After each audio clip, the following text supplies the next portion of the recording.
Antes de comenzar, quiero aclarar dos cosas. Primero, este relato no es ni invención mía ni de nadie. Lo que les narraré a continuación me fue confiado por un conocido que por motivos personales quiso permanecer en el anonimato. Llamaré a esta persona Araxnero.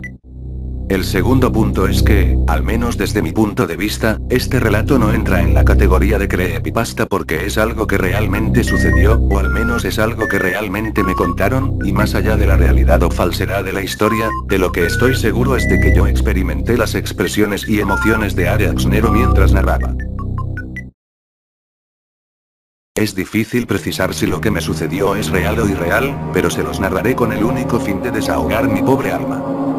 Era un día como cualquier otro, tenía 15 años, era un adolescente despreocupado, mis únicas tareas eran las de aprobar las ridículas materias de la preparatoria. Desperté a las 9:34 de la mañana. Estaba muy emocionado, ya que como era habitual en las vacaciones, iría a visitar a mis primos que vivían más o menos a hora y media de mi casa y pasaría una semana entera con ellos. Esta era la oportunidad perfecta de que mi primo Armando y yo hiciéramos de estas vacaciones algo inolvidable, y así fue. Hasta el día de hoy el recuerdo de esas vacaciones me persigue. Llegué a casa de mis tíos.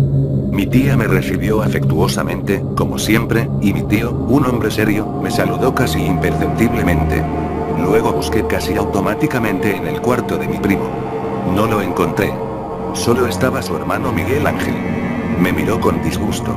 Supongo que mi presencia en su casa le impedía poder llevar a su novia cuando no hubiera nadie para poder tener relaciones sexuales con ella. No lo culpo por su repudio hacia mí. Miré el televisor, esperando a la llegada de mi primo. Recuerdo su gran figura junto a la puerta. A mi edad, él me parecía colosal e imponente. Y esa era la idea general en el barrio, porque él, su hermano y su padre tenían una fama implacable, ya que habían estado involucrados en golpizas y amenazas. La reputación de mi familia en su barrio me hacía sentir seguro, aunque no entendía la gravedad del origen de la misma. Al llegar, Armando y yo nos saludamos con malas palabras, como era común entre nosotros. ¿Estás listo para tu primera gran borrachera?, me dijo. También me dijo de una fiesta que habría esa noche a unas calles de la casa de mis tíos. Por supuesto, le dije que sí iría. Pensé que sería divertido convivir con sujetos mayores que yo, y que les podría aprender un par de cosas. Pero a final de cuentas, la idea de hacer tonterías y de llenarme de alcohol era lo más emocionante. A las 8:20, Armando me dijo que era hora de irnos. Me advirtió que si me ponía muy ebrio y vomitaba me iba a tener que dar una golpiza. Mis primos y sus amigos veían como una falta de respeto el ponerse muy borracho en la casa del anfitrión de la fiesta. Al llegar, y después de saludar a todos, Armando escogió una mesa en específico, la que estaba más cerca de las cervezas, tomó algunas y nos destapó una a cada quien. Me dijo que si quería, que me podía poner hasta la madre y que él me cuidaría. Me tomé sus palabras muy en serio, pero más que eso, me tomé la cerveza como si fuera agua. Solo habían transcurrido 15 minutos pero yo ya iba en la cuarta cerveza, y por mi falta de experiencia en borracheras así como la velocidad con la que estaba tomando hicieron que me empezara a sentir más feliz de lo normal. En ese momento llegaron Pedro y Mauricio, los amigos de la infancia de Armando. Pedro de 24 años y Mauricio de 22, eran conocidos por todos por su triste pasado y sus extrañas costumbres. Su padre los había abandonado cuando eran pequeños. Su infancia fue difícil. Recuerdo que los vi consumir drogas más de una vez. Sabía de sus bizarras creencias religiosas. Ellos eran adoradores de la Santa Muerte. Mi primo no tenía ningún inconveniente con todo esto, pues, después de todo, son sus amigos. Me sentí incómodo al ver que Pedro y Mauricio se estaban incorporando a nuestra mesa, yo no quería estar con ellos, pero respeté la idea de que eran amigos de mi primo. Los saludé, sin demostrarles el miedo que me provocaban.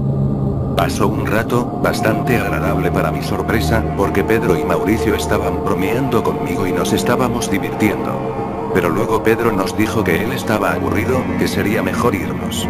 Mi primo, aún divertido, se negó a irse.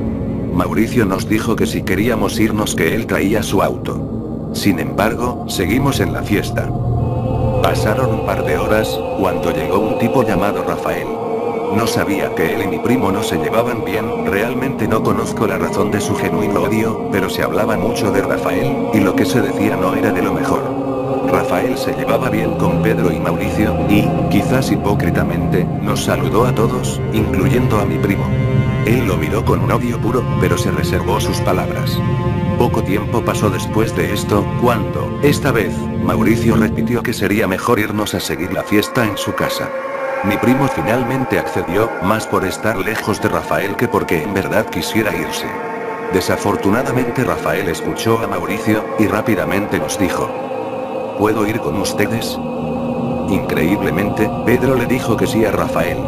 Mi primo tenía una expresión de total desprecio, pero nadie se dio cuenta. El transcurso fue largo, de más de 1 hora, pero fue irrelevante en general. Finalmente, llegamos a casa de Pedro y Mauricio. Nos recibieron 2 cosas: un tremendo botín de cervezas y demás licores, y las extrañas esculturas de la muerte, símbolo de adoración de aquellos hermanos. Debo mencionar que aún me sentía algo influenciado por los efectos del alcohol, y que a pesar de esto seguí tomando con los demás. Es esta noción la que me da esperanzas de que lo que sucedió a continuación no fue nada más que una ilusión, una mala borrachera, un mal recuerdo. Debo decir también que si bien mi primo estuvo callado durante el trayecto, se le notaba enojado, y se sentía una furia hacia Rafael, que me pareció ilógica e inexplicable, al punto de que traté en varias ocasiones de hacerlo reír y de jalarlo a nuestra conversación para que se animara un poco, sin éxito. Mi miedo incrementó al recordar que los hermanos Pedro y Mauricio tenían armas de fuego en su casa. La velada siguió avanzando, traté de llevar la conversación amena y tranquila, cosa que se me facilitó con cada copa que me servían. Pero Rafael, de repente, empezó a gritar, ya ebrio, que sacáramos más cerveza, que nos iba a enseñar a tomar. Decir esto era como la máxima ofensa para mi primo, quien no tardó en responderle. ¿A quién vas a enseñarle a tomar? Rafael pareció asustarse, y solo le dijo: cálmate, solo era una broma. Al parecer Pedro y Mauricio también estaban conscientes de que cualquier cosa podría llevar a una gran discusión entre Rafael y Armando, así que, discretamente, empezaron a alejarlos con cualquier pretexto. El notar que Pedro y Mauricio estaban preocupados por esta situación hizo que me tranquilizara un poco, y me serví más tequila. Los efectos de la bebida empezaron a sobrepasarme, y me quedé dormido. En este punto, e inmerso en mi sopor etílico, mi memoria empieza a fallar y a confundirme. Recuerdo que luego de un rato, vi a Rafael y a Armando discutiendo nuevamente, esta vez era una discusión fuerte, Armando insultaba a Rafael con palabras fuertes, le gritaba y le manoteaba. La discusión estaba a punto de llegar a los golpes. Hasta este día ignoro la raíz del conflicto. Pedro trató de calmarlos, pero lo más que lograron hacer fue separarlos. Luego de esto, mi mente se nubla otra vez. Les repito que el estado de ebriedad en el que estaba me sirve como un ancla para poder tener una duda razonable a lo que sucedió a continuación.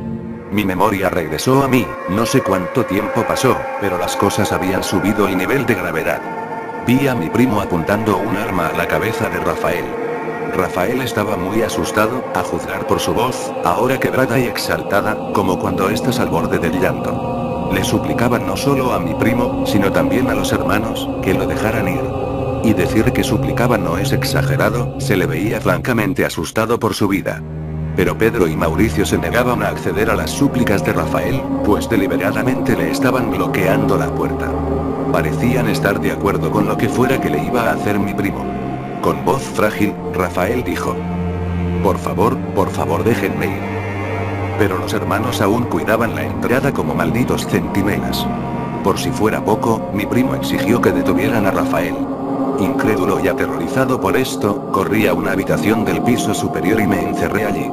Aún podía escuchar voces vagamente. Escuché a mi primo decir: ya valiste verga. Pedro decía: ya jálale, ya jálale. Y en el fondo de todo esto se escuchaba el llanto de Rafael. La discusión siguió por unos minutos más, yo estaba petrificado de horror y no quise salir del cuarto. Escuché un ruido estruendoso, que desconocí al principio, amplificado por el silencio de la noche. Alguien había disparado el arma. Mi conciencia se desvaneció, tal vez selectivamente. Al regresar en sí, estaba acompañado de mi primo, Pedro y Mauricio, pero Rafael estaba ausente. Recuerdo que estábamos en el patio, y yo les estaba ayudando a subir una gran bolsa de plástico al auto en el que habíamos llegado. Luego de esto vino una fugaz pérdida de conocimiento. Ahora mi primo me estaba apuntando con el arma, me decía que tenía que calmarme o que de otra forma me iba a tener que bajar, con lo que quería decir que me tendría que asesinar. Lejos de calmarme, sus palabras me llenaron de pavor. No podía creer lo que acababa de escuchar. Mi primo estaba considerando seriamente en quitarme la vida. Sentí una extraña sensación de humedad en las manos. Las miré, y si era posible aterrorizarme más, la visión de mis manos lo logró. Estaban empapadas de sangre. Le pregunté a mi primo, con el hilo de voz que me quedaba. ¿Qué está pasando? Mi primo insistió en que si no me calmaba, me iba a tener que bajar. Otra vez sentí como si alguien hubiera apagado las luces. Me fue un poco difícil percibir que estaba nuevamente consciente, porque estaba en un cuarto oscuro. Supuse que estaba en un closet o algún lugar donde se guardaba ropa porque la podía sentir en todos lados, así como algunos zapatos y otras prendas. Inexplicablemente, mis manos estaban secas, como si nunca hubiera tenido sangre en ellas. Ciertamente me encontraba en el closet del cuarto donde me escondí antes. Abrí la puerta del closet, y vi que Pedro me estaba esperando. Se le veía preocupado. Me tomó del brazo. Me dirigió al piso inferior, y, aún desde arriba, vi algo extraño. No lo pude ver bien porque las escaleras me bloqueaban, pero vi que había un polvo blanco en el piso. Estaba formando una especie de esquina o pico en el suelo, como si fuera parte de un pentagrama o sello extraño.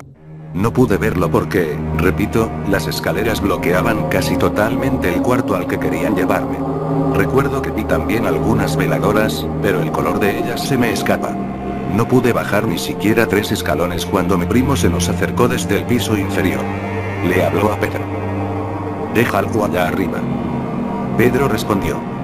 «Solo así se le va a olvidar».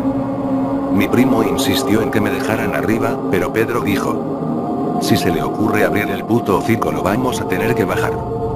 Noten que ahora Pedro era el que decía que tendrían que terminar con mi vida. Mi primo dijo: «No hablará, se le va a olvidar, déjalo».